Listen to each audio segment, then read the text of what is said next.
వ్యవస్థల్ని మేనేజ్ చేశారని స్టార్టింగ్ నుంచి మనం చెప్తానే ఉన్నాము. నిజంగానే వ్యవస్థల్ని మేనేజ్ చేశారు. పోలీసులుని వాడుకున్నారు కూటమి వాళ్ళు. బీజేపీతో పొత్తు పెట్టుకోవటం వల్లనే తెలుగుదేశానికి అడ్వాంటేజ్ వచ్చింది. బీజేపీ వాళ్ళతో పొత్తు పెట్టుకొని పోలీసుల్ని మేనేజ్ చేశారు, ట్రాన్స్ఫర్లు చేశారు, ఇదంతా చేసి గొడవలు చేశారు అన్నమాట మనకు ఒకటైతే అర్థమైంది, స్పష్టంగా అర్థమైంది. అరే ఆఫ్టర్ ఆల్ మూడు రాష్ట్రాల్లో అసెంబ్లీ ఎన్నికలు జరుగుతుంటేనే వీళ్ళు సెక్యూరిటీ ఇవ్వలేనటువంటి వాళ్ళు బీజేపీ వాళ్ళు. ఇప్పుడు బీజేపీతో పొత్తు పెట్టుకోవటం ద్వారానే కదా ఇదంతా జరిగింది. అంటే బీజేపీతో పొత్తు పెట్టుకోవటంతో 23 సీట్లు కూడా రానటువంటి ఒక మాజీ ముఖ్యమంత్రికి ఏనుకంత పెద్ద బలం వచ్చింది, శక్తి వచ్చింది. ఎందుకు? కేంద్ర ప్రభుత్వంలో బీజేపీతో ఉన్నారు. సో వాళ్ళతో పొత్తు పెట్టుకోవటం వల్లనే కదా. ఒకరికేమో 23 సీట్లు ఉన్నాయి, ఇంకొకరికేమో 0.8% కూడా ఓట్ షేర్ లేదు. బట్ వాళ్ళు కేంద్ర ప్రభుత్వాలు అధికారంలో ఉన్నారు కాబట్టి పోలీసులు వ్యవస్థలు, ఎన్నికల కమిషను మొత్తం వాళ్ళ యొక్క చేతులకు వెళ్ళిపోయింది.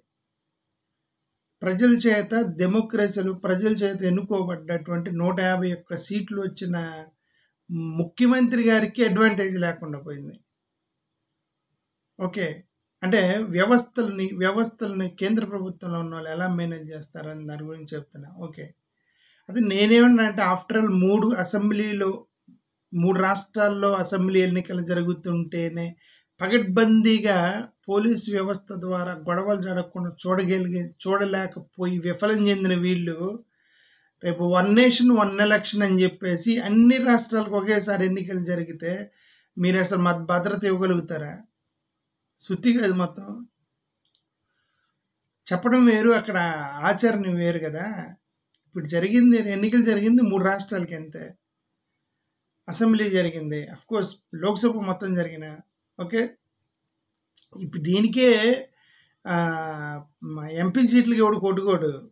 ఎమ్మెల్యే సర్పంచ్ పంచాయతీ ఎన్నికలకి విపరీతంగా ఒకరినొకరిని చంపుకుంటారు పంచాయతీ ఎన్నికలకి. ఎందుకంటే గ్రామ స్థాయిలో గొడవలు లెగుస్తాయి పంచాయతీ ఎన్నికలకి. అది బాగా రిస్కీ ఏరియా అది.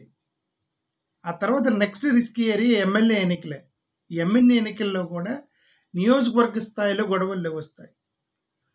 సరే, ఎంపీ అంటే అది 7 నియోజకవర్గ స్థాయిలో కంట్రోల్ చేయగలుగుతారు. అది పెద్ద కొట్టుకోరు ఎంపీ ఎన్నికలకి వాటికి. బట్ ఎమ్మెల్యే ఎన్నికలు కొట్టుకుంటారు కదా. మొత్తం రాష్ట్రం ఒకే 1 నేషన్ 1 ఎలక్షన్ పెడితే ఎలా కంట్రోల్ చేస్తారు? వీళ్ళ 2-3 రాష్ట్రాల్లో జరిగే ఎన్నికల్ని కంట్రోల్ చేయలేకపోతే.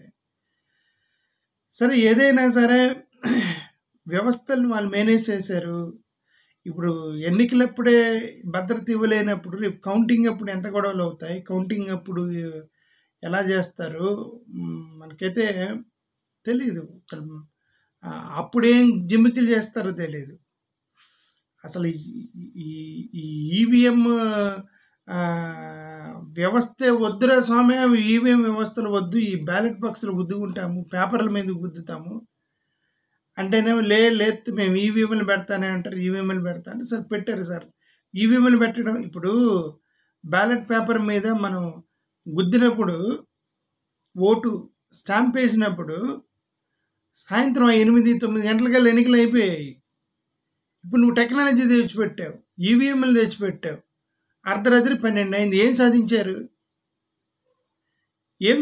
ఈవీఎంలు పెడితే తొందరగా అయిపోవాలి కదా టెక్నాలజీ వాడినప్పుడు. అర్ధరాత్రి 12 గంటలు 2 గంటలు తెల్లారిపోతుంది దాకా ఎన్నికలు జరిపారంటే ఒక technology high end technology machines వాడే అట్టర్ ఫెయిల్ అయిపోయారు ఎన్నికలకి జరపడంలో. ఓకే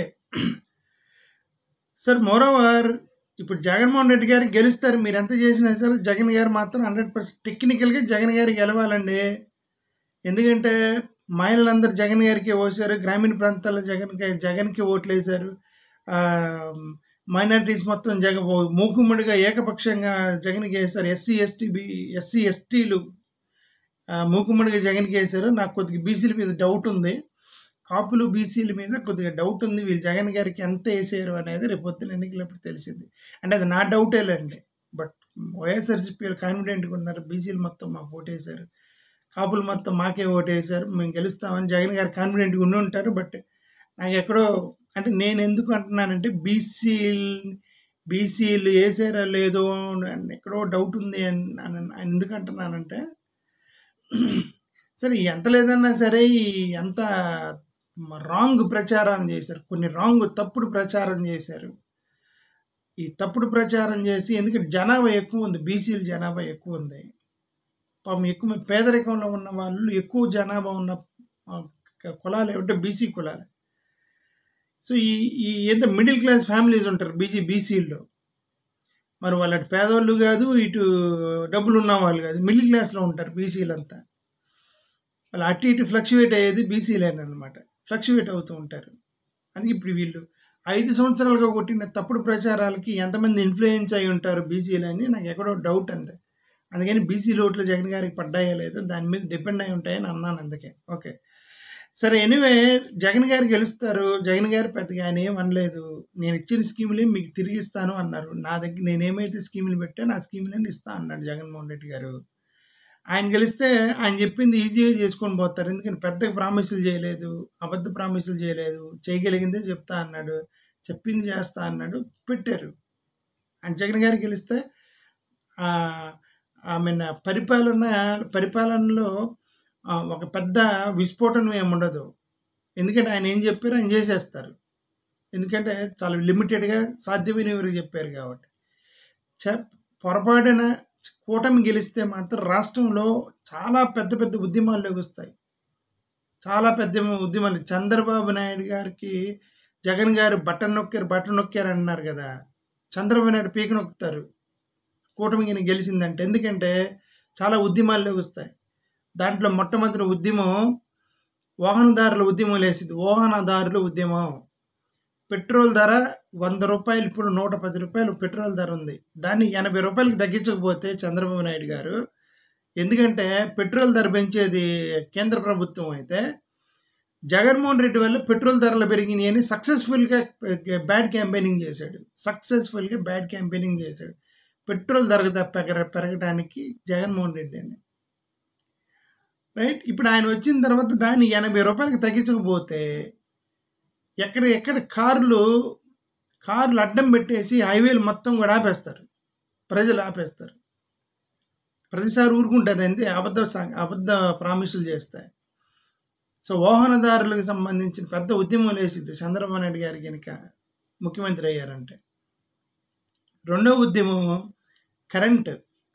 వీళ్ళు చేసిన రెండో అతిపెద్ద ఫేక్ ప్రచారం ఏంటంటే కరెంట్. విద్యుత్ ఛార్జీలు పెంచాడు, డబుల్ ఛార్జీలు పెంచాడు, బాదురు అన్నారు.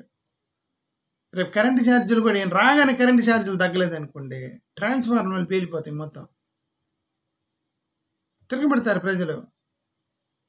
ఇది కూడా ఒక ఫేక్. వీళ్ళు చేసిన మూడో ఫేక్ ఏంటంటే ఉద్యోగాలు. యువతకి 25 లక్షల ఉద్యోగాలు ఇస్తామన్నారు. వీళ్ళు రాగానే రేపు పొద్దున్న DSC, group 1, group 2, group 3, group 4, right, police constable ఎన్ని కనుక నోటిఫికేషన్ ఇవ్వలేదంటే నిరుద్యోగులు కర్రలు తీసుకొని ఎండబడతారు. కర్రలు తీసుకొని ఎండబడతారు. వీళ్ళందరూ ఉద్యోగాలు పోతారు.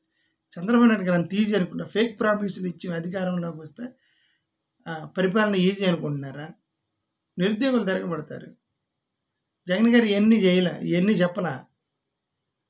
నేను పెట్రోల్ ధరలు తగ్గిస్తాను అనలేదు, కరెంటు ధరలు తగ్గిస్తాను అనలేదు, మీ అందరికి 25 లక్షల ఉద్యోగాలు ఇస్తాను అనలేదు. ఆయన బడ్జెట్ చూసుకున్నాడు, ప్రజలు ఎంతమంది ఉన్నారు, బడ్జెట్ ఎంత ఉంది, నిజంగా కెపాసిటీ ఎంత ఉంది, అప్పులు ఎంత ఉన్నాయి, ఎంతవరకు ఇవ్వగలము క్యాలిక్యులేట్ చేసుకొని చాలా క్యాలిక్యులేటివ్గా చెప్పాడు జగన్ గారు. మీరు నోటికి వచ్చింది చెప్పారు. ఇవన్నీ చేయకపోతే ఉద్యమాలు వస్తాయి. సో నిరుద్యోగులు, స్టూడెంట్స్ మొత్తం తిరగబడతారు చంద్రబాబు నాయుడు గారి మీద. 4వ ఉద్యమం కూడా లేచింది. వీళ్ళు చేసినటువంటి ప్రచారం ఏదో చేశారు. ఇక మర్చిపోయాను. ఓకే, చాలా ప్రచారం చేశారు. ల్యాండ్ టైటిలింగ్ యాక్ట్ మీద ఒకటి చేసినట్టున్నారు. ఎందుకంటే అసలు నిజంగా ల్యాండ్ టైటిలింగ్ యాక్ట్ మొత్తం కూడా భూ కబ్జాదారులు వాళ్ళ యొక్క భూముల్ని ప్రభుత్వ భూములను ఆక్రమించుకున్న వాళ్ళు ఆ భూముల్ని కాబట్టి జగన్మోహన్ రెడ్డి గారు ఏం చేస్తారు, ల్యాండ్ టైటిలింగ్ యాక్ట్ పెట్టి చరిత్రలోకి వెళ్ళి అసలు ల్యాండ్ ఎవరితో చూస్తా అన్నాడు. ఈ ల్యాండ్ ఎవరి పేరు మీద ఉంది, అంతకుముందు ఎవరి పేరు మీద, అంతకుముందు ఎవరి పేరు మీద ఉంది చూస్తా ఉన్నాడు. అలా చూసుకుంటూ పోతే భూ కబ్జాదారులు మొత్తం బయటకు వచ్చేస్తారనమాట. అది ఎవడికి అర్థం కాలే. భయంకరమైన ఫేక్ ప్రాపగాండా చేశారు. ఎలక్షన్ ముందు ఫేక్ ప్రాపగాండా చేశారు. చూడండి ఎన్ని ఫేక్. ఏదేమైనా సరే ఈ ఈ ఈ యొక్క ఎన్నికల్లో చంద్రబాబు నాయుడు గారు గెలిస్తే మాత్రం చాలా టఫ్ అయింది పరిపాలన. ఆయన ప్రజలు తిరగబడతారు. ఎక్కడెక్కడ ఉద్యమాలు వస్తాయి, ఎక్కడికక్కడికి గొడవలు లెగుస్తాయి. గొడవలు లెగుస్తాయి. చూద్దాం ఏం జరిగిద్దాం. బట్ జగన్ గారు గెలుస్తారులే అంటే మామూలుగా చెప్తాను. Thank you. చూద్దాం. కనీసం కౌంటింగ్ దగ్గర కొద్దిగా భద్రత పెంచండి. ఎందుకంటే ఇప్పుడు ఓట్లు వేయడానికి మా ఫాదర్ పోయాడు, మా నాన్నగారు పోయారు. 76 ఇయర్స్. మా నాన్నకి 76 సంవత్సరాలు. 76 సంవత్సరాలు. నేనంటే ఏంది నిలబడ్డాను. నాకైతే 44 ఇయర్స్ కాబట్టి నేను నిలబడ్డానండి. కొద్దిగా ఏదో కెపాసిటీ ఉంది కాబట్టి నిలబడ్డా. 76 సంవత్సరాల ముసలోడు నిలబడ్డాడు. 8 గంటలకు పోయి నైట్ 11:30కి వచ్చాడు. 76 సంవత్సరాల ముసలోడు మా నాన్న ఓటు వేయటానికి పోయి. అరే ముసలోళ్ళకి సపరేట్ క్యూ పెట్టాలని పాయింట్ నెంబర్ 2లో రాసి మీకు ఇచ్చిన స్లిప్ ఉంది కదా, స్లిప్లో బ్యాక్ ఎండ్లో పాయింట్ నెంబర్ 2 ఉండేది. ఆ 2లో మహిళలకి వృద్ధులకి సపరేట్ లైన్ పెట్టాలని ఉంది. వృద్ధులకి సపరేట్ లైన్ లేదు, మహిళలకు పెట్టారులే. అంటే వృద్ధులకి, సీనియర్ సిటిజన్స్కి సపరేట్ లైన్ లేదు. మొత్తం విఫలం చెందారు వీళ్ళు. ప్లానింగ్ లేదు. అక్కడ కానిస్టేబుల్ ఒక్కొక్క పిఎస్ దగ్గర పోలింగ్ స్టేషన్ అంటే ఒకే పోలింగ్ బూత్లు పిఎస్లను పెట్టారు కదా, నంబర్లు పెట్టారు అక్కడ. అంటే ఒకే ప్లేస్లో 2-3 స్టేషన్లు పెట్టారు. ఈ పిఎస్ దగ్గర ఒకే ఒక కానిస్టేబుల్ని పెట్టారు. ఒక్క కానిస్టేబులే. అంటే ఒక్కొక్క పిఎస్లో ఒక 1000 నుంచి 1000 మెంబర్స్ ఓటేయటానికి ఇచ్చారు. ఒకే ఒక్క కానిస్టేబుల్ కంట్రోల్ చేస్తాడా? 3 లైన్లు కంట్రోల్ చేస్తాడా? నేను అందుకే అందేంటంటే, అరే ఆఫ్టర్ ఆల్ ఒక 3 అసెంబ్లీ నియోజకవర్గాల్లో ఎన్నికలు జరుగుతుంటేనే ఒక కానిస్టేబుల్ని కూడా మీరు పంపించలేకపోయారు. అంత సెక్యూరిటీ లేదు మీ దగ్గర, అంతమంది పోలీసులు లేరు. 1 నేషన్ 1 ఎలక్షన్ పెట్టి ఊరికే డబ్బాలు కొట్టుకుంటారు. పోలీసులు యాడ్ నుంచి వస్తారు, సెక్యూరిటీ యాడ్ నుంచి వచ్చింది. ఇంతమంది ప్రజల్ని తీసుకొచ్చి ఎలా కంట్రోల్ చేస్తారు? అంత సుత్తి సొలి చెప్పకండి అని చెప్పేది నేను చెప్పేది. అందుకే సాధ్యమైన అదేమంటే 1 నేషన్ 1 ఎలక్షన్లో ఖర్చు తగ్గిద్ది. ఎందుకు తగ్గిద్ది ఖర్చు? రైట్. ప్రతి పిఎస్కి ఒక పోలీసుని పెట్టాలి, ప్రతి పిఎస్కి ఒక ఆఫీసర్ని పెట్టాలి, ఆడికి జీతం ఇవ్వాలి, ఆడికి కంపెన్సేషన్ ఇవ్వాలి, ప్రతి దగ్గర పేపర్ ఉండాలి, ప్రతి కౌంటింగ్ ఉండాలి. అది నువ్వు సపరేట్గా పెట్టు, ఒకేసారి పెట్టు. ఖర్చే కదా. ఓకే. ఎవడు ఖర్చు తగ్గిద్ది అంటే పార్టీలకి, రాజకీయ పార్టీలకి ఖర్చు తగ్గిద్ది. ఇప్పుడు నేషనల్ పార్టీలు, అది కూడా రీజనల్ పార్టీలు కాదు, నేషనల్ పార్టీకి ఖర్చు తగ్గేది. ఎందుకంటే అన్ని రాష్ట్రాలకు ఒకేసారి రాహుల్ గాంధీ గారి ఫోటో వేసుకొని కాంగ్రెస్ వాళ్ళు, మోడీ గారి ఫోటో వేసుకొని బీజేపీ వాళ్ళు ఒకేసారి ప్రింటింగ్ మిషన్ కొట్టుకొని మొత్తం ఒకేసారి ఎన్నికలకి పోతే వాళ్ళకి, రాజకీయ పార్టీలకి ఖర్చు తగ్గిద్ది. కానీ ఎన్నికలు జరపడానికి ఖర్చు ఎందుకు తగ్గిద్ది? దేశం మొత్తం నువ్వు ఎప్పుడు విడతలుగా పెట్టినా, ఒకేసారి పెట్టినా అక్కడ ఆఫీసర్లకు నువ్వు కంపెన్సేషన్ ఇవ్వాలి, డబ్బులు ఇవ్వాలి, ఖర్చు తగ్గిద్ది. సెక్యూరిటీ పంపించాలి, అక్కడికి భోజనం పెట్టాలి, సేమ్ ఖర్చు కదా. ఓకే సరే, దాని గురించి తర్వాత మాట్లాడతాం. 1 నేషన్ 1 ఎలక్షన్ అంటే వీళ్ళ విఫలం చెందారు. 100కి 100% పోలింగ్ ఎలక్షన్ జరపడంలో మాత్రం విఫలం చెందారు. సరిగ్గా లైన్లో ముసలాళ్ళు కూర్చోబెట్టలేకపోయారు. గొడవలు జరిగాయి. ఆంధ్రప్రదేశ్లో వ్యవస్థలు ఇప్పుడు మన వైఎస్ఆర్సీపీ వాళ్ళు ప్రెస్ మీట్ పెట్టారు. వాళ్ళు క్లియర్గా చెప్తున్నారు, ఎక్కడెక్కడైతే పోలీస్ ఆఫీసర్లు మార్చారో అక్కడే గొడవలు జరిగాయి. అంటే వీళ్ళు ప్లాన్డ్గానే పోలీస్ ఆఫీసర్లు మార్చి గొడవలు చేశారనే కదా అర్థం. ఎగ్జిస్టింగ్ ఆఫీసర్ ఉన్నా సరే గొడవలు నాపి ఉండేవాడు కదా. ఇప్పుడు వాళ్ళని తప్పించి గొడవలు జరిగారు అంటే గొడవలు చేయడానికే తప్పించారనే కదా అర్థం. వీళ్ళ లాజిక్ కరెక్టే, వైఎస్ఆర్సీపీ లాజిక్ కరెక్టే. కాబట్టి కౌంటింగ్ రోజు ఇట్లాంటి ఏముండవు. ప్రజలు సెక్యూరిటీగా ఉంటారు, ప్రజల కౌంటింగ్కి వెళ్తారు, ప్రజలు సెక్యూరిటీగా ఉండి అక్కడ గొడవలు లేకుండా చూడాలని చూద్దాం. Thank you.